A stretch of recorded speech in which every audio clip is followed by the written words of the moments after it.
કેશોદના ઈસરા ગામે ધુણેશ્વર દાદાનો મેળાનો આનંદ માણતા લોકો। કેશોદ તાલુકાના ઈસરા ગામે નાગદેવતા ધુણેશ્વર દાદાનું પૌરાણિક અને ઐતિહાસિક ધુણેશ્વર ધામના નામથી ઓળખાતું નાગદેવતાનું મંદિર આવેલ છે, જ્યાં વર્ષોથી ધૂળેટીના દિવસે મેળો યોજાય છે। મંદિર અને બાજુમાં આવેલ વૃક્ષોને મનમોહક લાઇટિંગથી શણગારવામાં આવે છે। આ મેળાની વિશેષતા એ છે કે ધુણેશ્વર દાદાને ધૂળ ચઢાવવામાં આવે છે। શ્રદ્ધાળુઓ એક ખોબો ધૂળ ચઢાવે છે, તે ઉપરાંત શ્રીફળથી પારણા, નિમક તથા ઘઉંની ઘૂઘરી ધરવામાં આવે છે।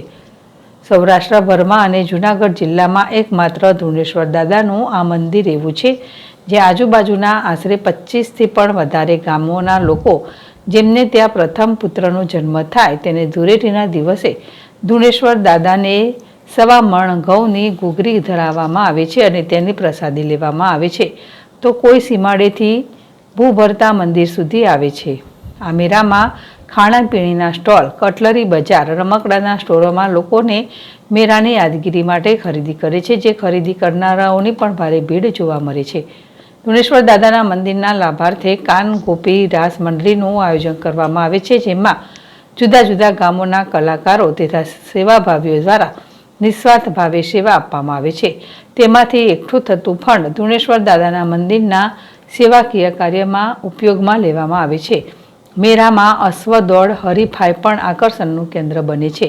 આજુબાજુના ગામોના અશ્વપાલકો અશ્વોને શણગારી મેળામાં વિવિધ હરીફાઈ યોજવામાં આવે છે, જેમાં રેવલ ચાલે દોડી હરીફાઈ યોજવામાં આવે છે। ધુણેશ્વર દાદાના મેળામાં ધૂળેટીના દિવસે સવારથી લોકો ઉમટી પડે છે, આખો દિવસ મેળાની મોજ માણે છે અને મેળામાં આજુબાજુના 25થી પણ વધારે ગામોના લોકો મેળાનો લાભ લે છે। વર્ષો પહેલાં મેળામાં શણગારેલા બળદ ગામડાઓમાં લોકો મેળો કરવા આવતા અને બળદગાડાની હરીફાઈઓ પણ યોજાતી। ધીમે ધીમે ટ્રેક્ટર, 4 વ્હીલ તથા બાઇકો સહિતના વાહનોની સગવડો વધતી જતાં હાલમાં બળદગાડાઓ છેલ્લે જ જોવા મળે છે। ઘોડે સવાર ઘોડા દોડાવવાની હરીફાઈ કરે છે। ધુણેશ્વર દાદાના સાનિધ્યમાં યોજાતા મેળામાં ધુણેશ્વર દાદા સમિતિ દ્વારા ચા, પાણી, ભોજન, પ્રસાદની વ્યવસ્થા કરવામાં આવે છે। કોઈ જાતનું ફંડ લેવામાં આવતું નથી, લોકો સ્વૈચ્છિક અનુદાન આપે તે સ્વીકારવામાં આવે છે। યોજાયેલ મેળામાં મોટી સંખ્યામાં ભાવિકો જોવા મળે છે।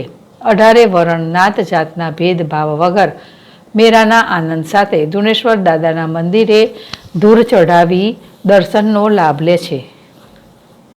ગોવિંદ હડિયા, ZSTV, કેશોદ।